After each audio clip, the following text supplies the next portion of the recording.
늘 그렇습니다. 아이들이 잘못을 해요. 혼을 내요. 혼을 낼 때마다 그냥 아이들이 죄송합니다 하면 될 것 같은데 변명을 내기 시작합니다. 뭐도 없고 나만 그렇고 계속 그냥 한마디면 딱 끝나는 것들이에요. 우리가 왜 죄송합니다 라는 말을 못할까요? 제가 잘못한 것 같아요 라는 말을 왜 못할까요? 여러분, 그것은 우리 안에 우리 육신의 자리, 내 의지의 자리, 그러니까 나는 의롭고 떳떳하다는 걸 자꾸 이야기하고 싶은 거예요.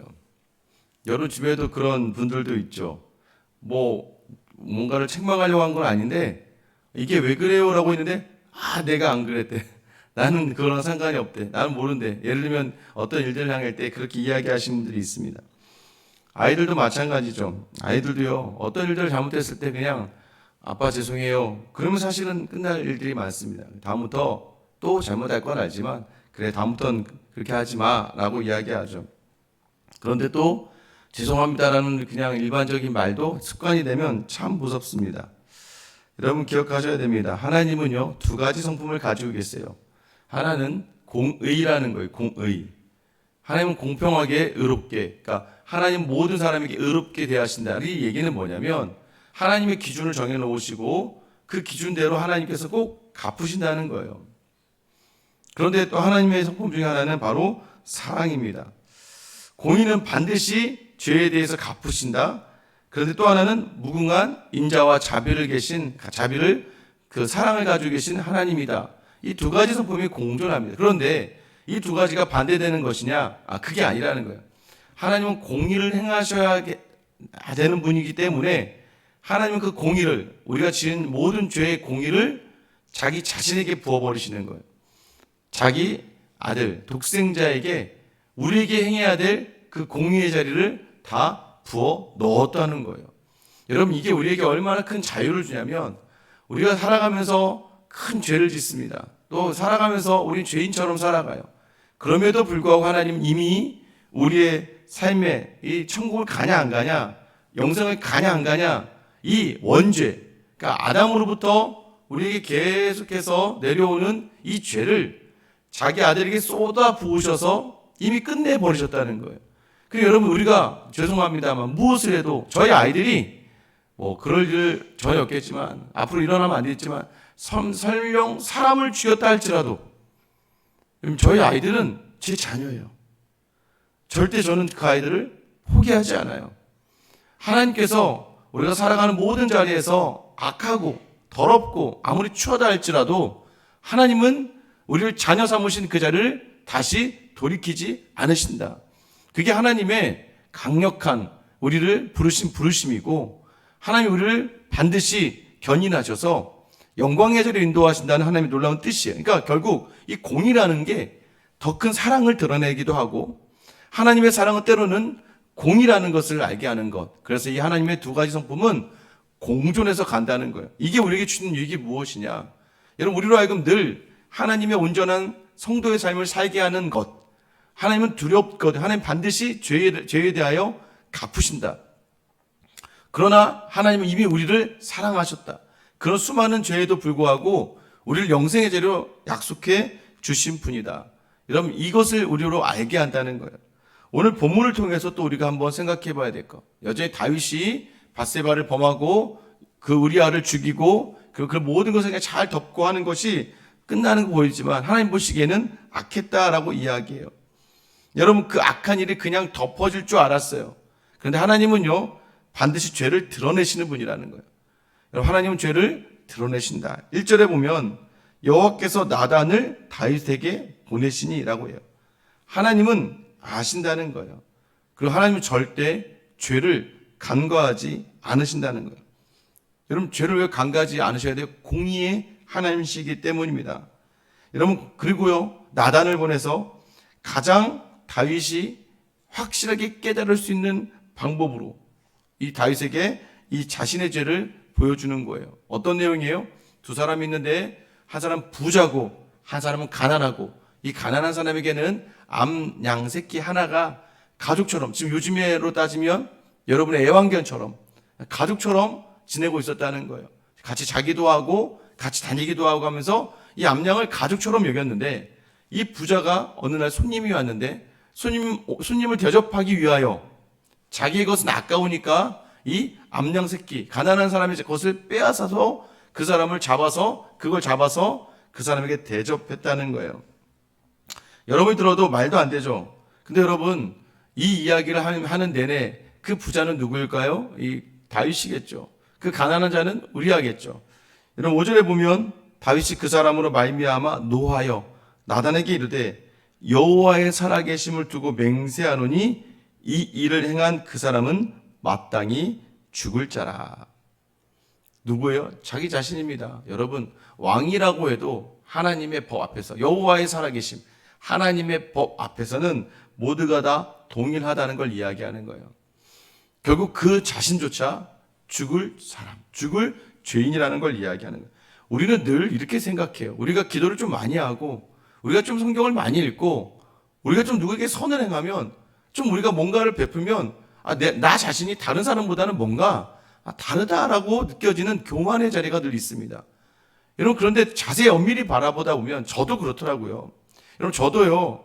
어떤 관계에 어려움이 생기거나 또는 어떤 분들과 이야기하다 보면 저를 은근히 드러내고 싶은 그런 제 욕심들이 있어요. 그러면서 아닌 척하면서 그 사람에 대해서 폄하하는 게 저도 알아요. 아닌 척하면서 여러분 그 모든 이유가 뭐예요? 다윗과 같이 모든 것들을 그냥 덮어내려고 하는 그 모습이 우리 안에 많습니다. 여러분 계속해서 우리는 다른 사람을 보면서는 굉장히 비판적이에요. 맞죠? 뉴스를 보면서 어떻게 저럴 수 있니? 또는 교계의 일을 보면서 어떻게 믿음의 사람이 저럴 수 있을까? 제가 늘 말씀드리잖아요. 그 과목이 선생님이 싫다고 과목을 포기하면 그 인생을 포기하는 거예요. 믿음도 마찬가지입니다. 한 사람의 그 이탈과 문제지 신앙의 자리가 하나님의 말씀이 잘못되거나 기도가 잘못된 것은 아니라는 거예요. 근데 자꾸 사람만 바라보다 보면 여러분 넘어지고 무너지는 거예요. 다시 한번 얘기해 볼까요? 여러분에게 상처를 줬던 사람이 나에게만 상처를 준다면 또 여러분 나에게만 상처를 준다면 그건 다행이에요. 왜냐? 이 사람은 관계 속에서 다른 사람에게는 또 잘한다는 걸 이야기하는 거거든요. 그럼 그걸 어떻게 바라볼까요?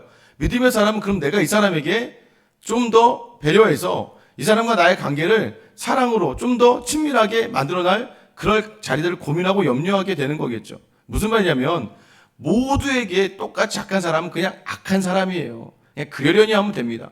그런데 어떤 사람을 보니까 꼭 나에게만 그러는 것 같아. 그럼 사실 더 열받거든요.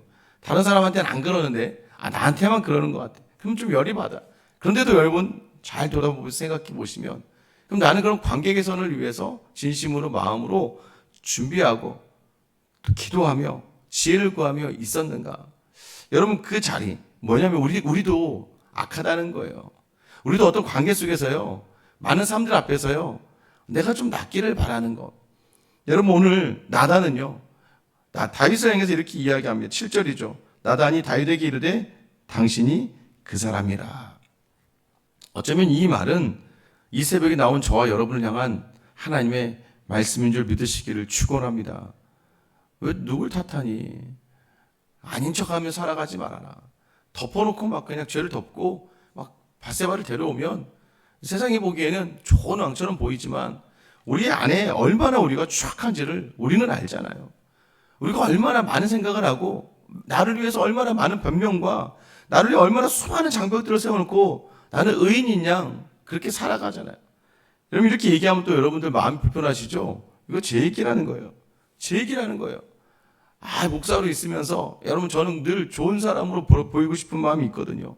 저는 좀 넉넉해 보이고 싶은 마음이 있거든요. 저는 좀 다른 사람들에게 좀 다른 목사다. 목사님이 좀 특별하다는 얘기를 듣고 싶은 욕심이 있거든요. 그러다 보니까 아닌 척하면서 또 때로는 내 모습을 속이면서까지도 그렇게 살아가는 연약한 죄인이라는 것을 여러분 성경이 지적해 주는 거예요. 여러분 하나님께서요 나단을 보내십니다. 저는 나단에 대해서 좀 묵상해 봤어요. 얼마나 두려웠을까? 그죠? 알게 선지자를 통해서 하나님이 야, 너 다윗에게 가서 전해. 다윗이 왕이거든요.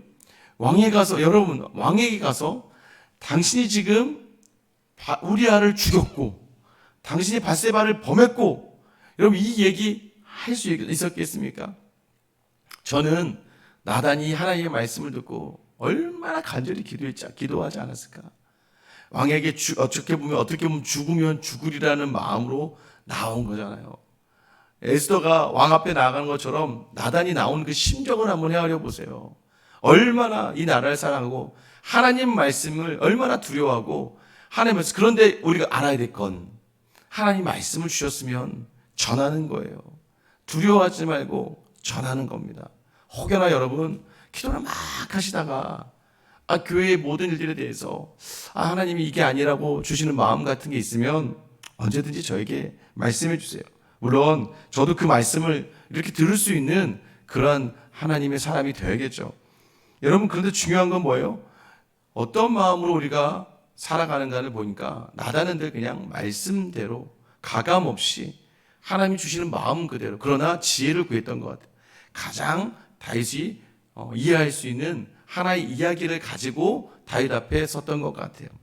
여러분, 저와 여러분들이 늘 이 죄라는 것이 반드시 드러나질 수밖에 없다는 거, 여러분의 죄가 언젠가는 주님을 만난 그 순간엔 온전히 드러날 수밖에 없다는 것을 놓치지 않게 되기를 예수님의 이름으로 축원합니다. 근데 이 죄라는 게 어디서부터 시작되느냐? 여러분, 오늘 7절 하반절에 보면 이스라엘의 하나님 여호와께서 이와 같이 이르시기를 내가 너를 이스라엘 왕으로 기름 붓기 위하여 너를 사울의 손에서 구원하고 내 주인의 집을 내게 주고 내 주인의 아내들 내 품에 두고 이스라엘과 유다 족속을 내게 맡겼느니라. 만일 그것이 부족하였을 것 같으면 내가 내게 이것저것을 더 주었으리라. 하나님이 보세요. 가난한 자였던 그를, 지금 부한 자와 가난한 자가 나왔잖아요. 다윗은 원래 가난한 자였어요. 아무것도 없는 자였어요. 하나님의 가난한 자였던 너를 불러서 기름을 부어주셨고 너의 대적이었던 사울의 손에서 구원해 주셨고 너를 왕으로 세웠고 또 그렇게 주셨고 만약에 부족하다면 하나님께서 더 주셨을 건데 하나님은 그렇게 너에게 늘 주시는 분인데 여러분 다윗이 무엇을 놓쳤을까요? 여러분 늘 우리는요 삶의 자리가요 부족해서 죄를 범하는 게 아니에요. 여러분 가난하다고 늘 죄의 자리에 서 있는 게 아니에요.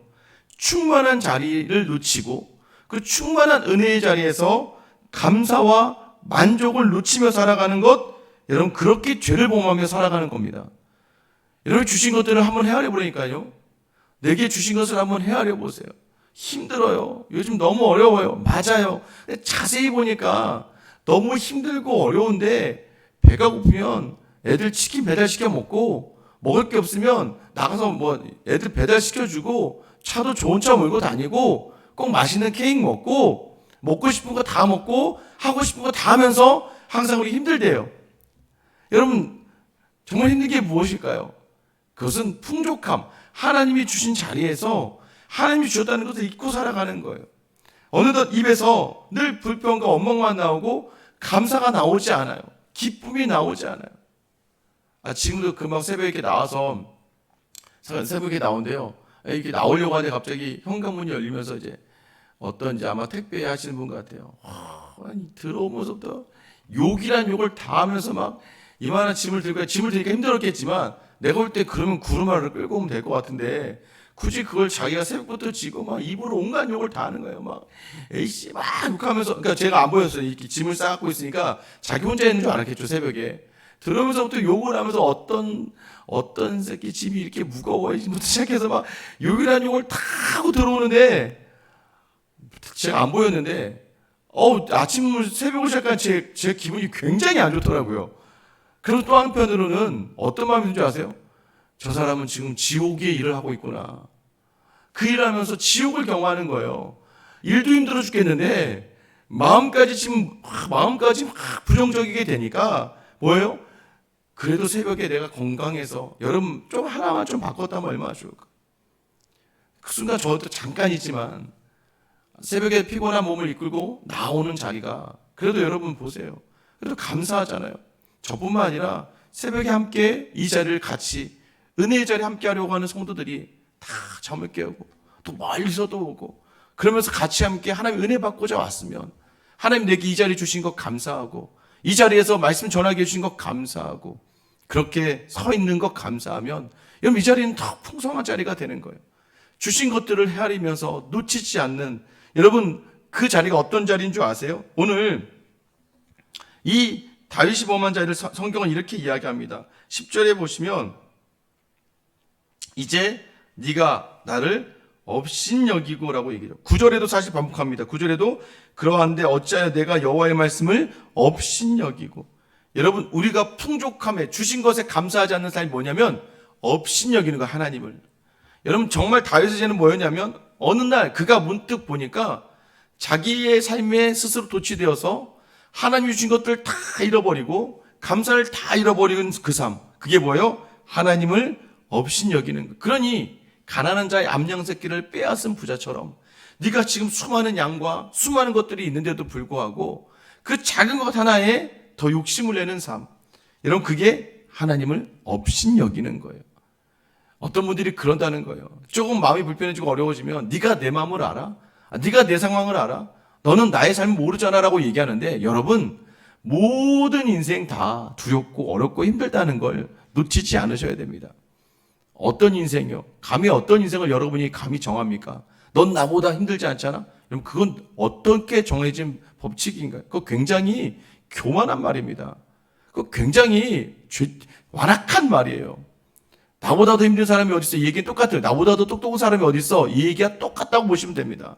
나만 힘든 것 같아. 이 얘기는요, 나만 잘났어. 이거랑 똑같은 얘기예요.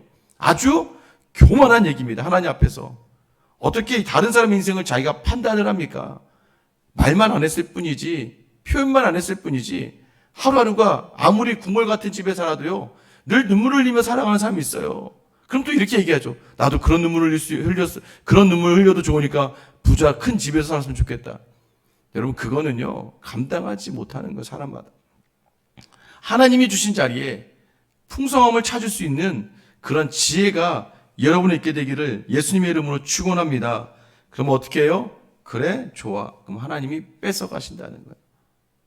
여러분 자녀들 존재로만 바라보셔야 돼요. 얘가 이것도 잘하고 이걸 못해, 이것도 못하고 저것도 못하고. 그러면 그 건강 뺏어 가시면 어떡하려고 그러세요? 남편에 대해서, 가정에 대해서, 지금 주신 것에 대해서 감사하지 않으면서 자꾸 다른 것들, 그게 바로 하나님을 업신여기는 거예요. 내게 주신 것 감사로 놓치면 하나님이 없이. 그래서 11절 12절에 뭐예요? 좋아, 내가 내 집에 이제 재앙을 일으킬 거야. 똑같이 해줄게. 너도 네 아내가, 너는 은밀히 남의 아내를 취하였지만 나는 백주 대낮에 네 아내가 다른 사람. 여러분 나중에 어떻게 이루어집니까? 자기 아들인 압살롬이 자기 후궁들과 함께 백주 대낮에 이런 잠자리를 하는 아주 수치스러운 일, 자기 다윗은 쫓겨가면서 수치스러운 일을 경험하게 돼요. 여러분 기억하셔야 돼요. 원죄는 해결되었지만 자범죄, 우리가 이 땅에 짓는 죄들, 여러분 제가 다시 말씀드릴게요.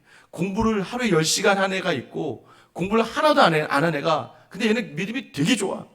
얘는 10시간씩 공부하는데 믿음이 없어요. 시험을 봤어요. 누가 점수가 잘 나와야 됩니까? 여러분 그냥 교회 다니는 애가 점수 잘 나와야 돼요?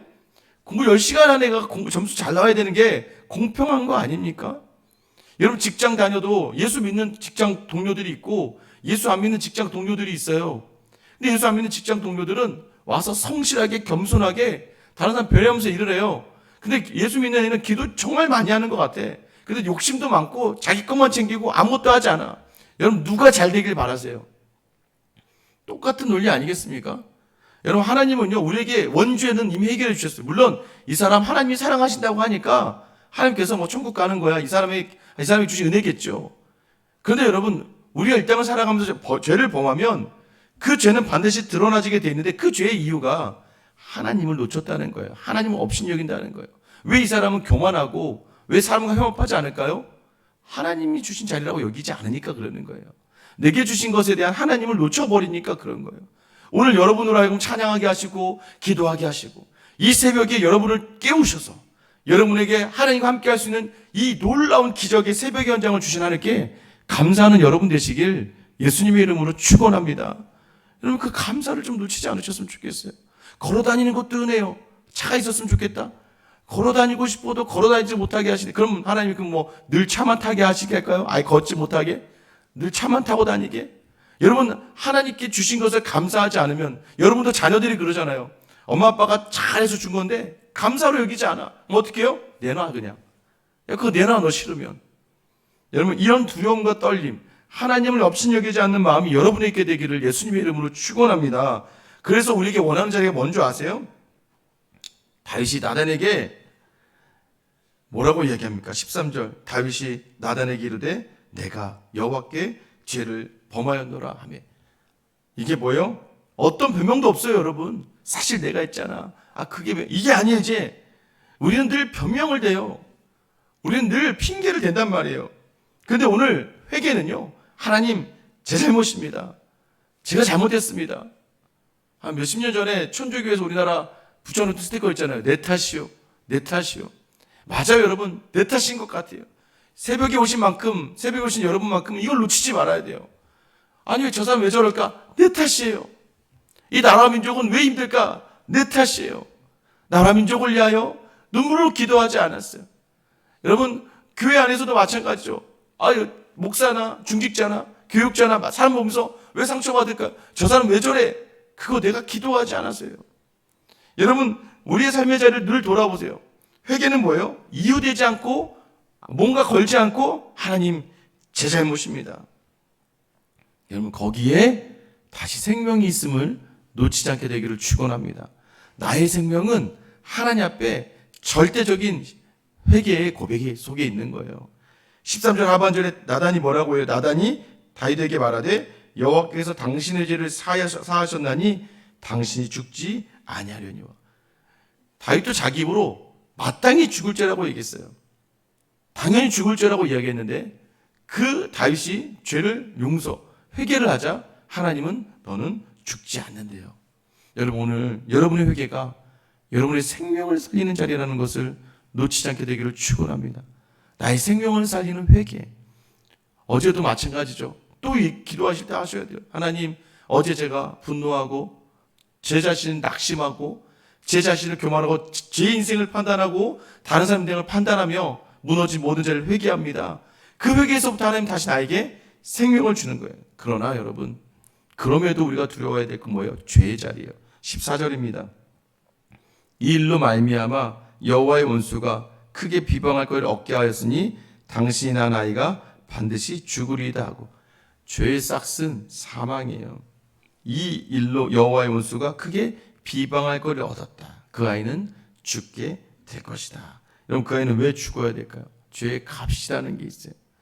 여러분, 하나님이 만약에 이 일을, 그래, 너가 죄를 용서했으니까 너를 내가 용서해 줄게, 이렇게 끝나면 억울하게 죽은 우리아는, 성 앞에서 죽은 수많은 다윗의 부하들은 자신의 남편을 죽고 힘에 의해서 모든 것이 뒤집어져 버린 밧세바의 그 인생의 값은 어떻게 보상하는 겁니까? 그래서 우리가 늘 두려움으로 있어야 돼요, 여러분. 내가 죄 짓는 자리에 반드시 사망이라는 싹이 있다.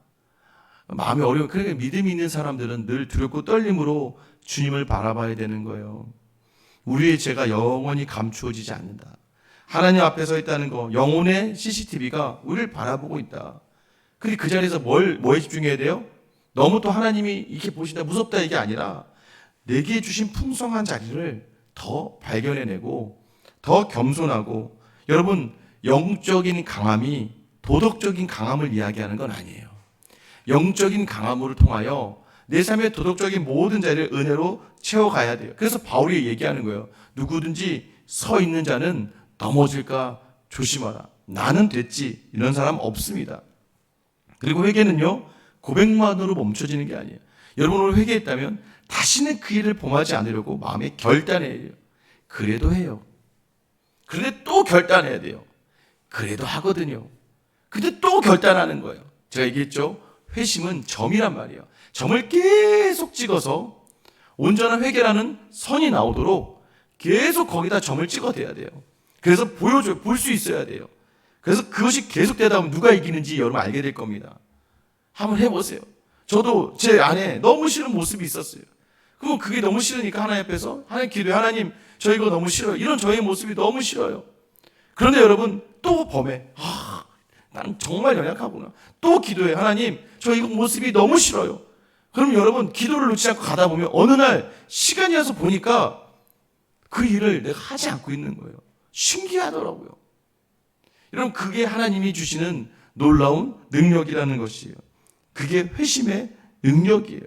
오늘 다시 한번 여러분의 삶의 자리를 두렵고 떨림으로 죄를 짓지 않으려고, 아니죠, 죄를 범하더라도 바로 회개하고, 여러분 그 자리에 서는 여러분, 오늘 네가 바로 그 사람이라. 다른 거 다 내려놓고 주님, 제가 바로 죄인입니다.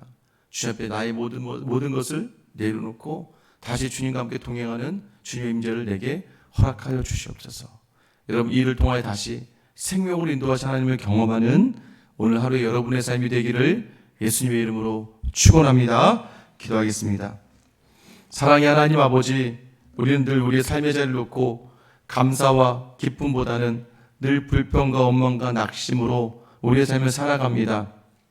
하나님, 우리의 죄를 늘 가리우고 덮고, 하나님 마치 회칠한 무덤처럼 속은 죽음이고 사망인데 겉은 하얀 백색깔을 덮어놓고 깨끗하다 이야기하는 것처럼 살아간 우리인데, 오늘 이 새벽만큼은 나의 죄를 철저하게 고백하고 하나님 앞에서 주님 보시 부끄러웠던 모든 삶의 자를 회개하며 돌이켜 하나님 다시 용서하여 주셨더라, 생명을 주셨더라, 그 생명을 누리고 나아가는 우리 모두가 되게 하여 주시옵소서. 하나님, 부디 이 새벽에 간구하는 것은 사람에 대하여, 재물에 대하여, 환경에 대하여 죄를 범했습니까? 하나님, 그 죄를 갚을 수 있도록 하나님 우리를 붙들어 주시고, 갚을 그 대상이 이 땅을 떠나지 않도록, 이 땅 가운데 있어서 내가 용서를 구할 수 있도록 아버지 하나님 그 모든 자리까지 선하게 인도하여 주시옵소서. 하나님 아버지, 우리의 가족과 내 직장과 삶의 모든 자리 주님이 주신 풍성함이 있는데 여전히 놓치며 살아갑니다. 하나님을 업신여기는, 하나님 주신 것에 감사가 없고 기쁨이 없는 자리를 떠나서 주신 것에 만족하고 기뻐하며 모든 자리마다 죄를 범하지 않기 위하여 두렵고 떨리는 마음으로 나아가 하나님과 동행하는 우리 모든 성도들의 하루가 되게 하여 주시옵소서. 이 모든 자리 이루실 우리를 위하여 공의를 행하시기 위하여 자기 자신, 자기 아들을 이 땅에 십자가에 달아놓으시고 우리를 위하여 사랑을 베풀어 주신 우리 주 예수 그리스도 이름 받들어 기도드립니다. 아멘.